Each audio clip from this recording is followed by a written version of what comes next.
Hello class, this is exam number 3, practice question number 1.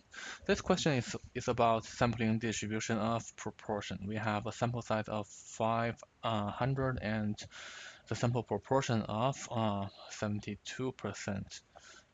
So the question is the standard deviation of the sampling distribution of the proportion. So if we go back to chapter 9, the standard deviation of the sample proportion is equal to the square root of the proportion we have times 1 minus the proportion, which is 1 minus p, and divided by the sample size. Okay, let me use the lowercase p. Okay, so that's the equation we had. So let's plug the numbers in there. Okay, so it's equal to square root of, what is p? P is 72%, 0.32, and times 1 minus p, which is 1 minus 0.72, and divided by the sample size, which is 500. Okay, then the result would be the standard deviation.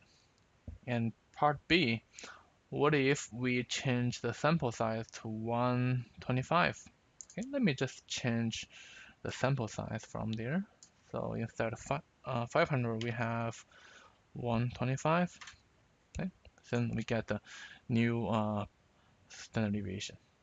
So this is the equation we have to use for this question.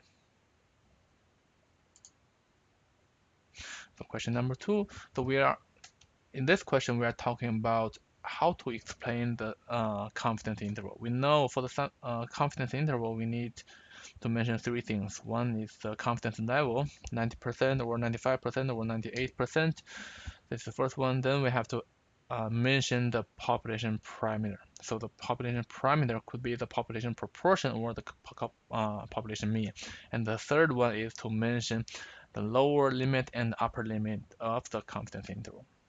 So 95% of students will fall into this interval. It doesn't make any sense because the confidence interval is about the population parameter. So the students is not the parameter. So this is wrong. B, the true proportion of the students who use laptops to take notes is captured in the interval with probability of 0.95.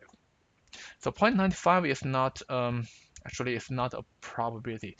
So it's a confidence level. We are 95% confidence this interval will capture the true proportion. Okay? It's not about probability, 95% probability that the interval will capture, and so on and so forth. Is not about the probability. Okay? So that's B is not correct. And C, there's 42% chance that a student, if you read it to here, you don't have to read it all through because the confidence interval is not about a sample. Okay, it's about the population parameter.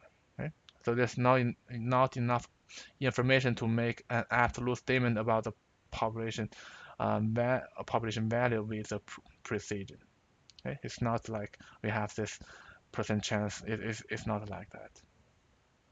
D, there's 95% chance that the student uses laptop to take notes. 42% of time it doesn't make any sense because it's not about the time. It's about the proportion. It's not about like time.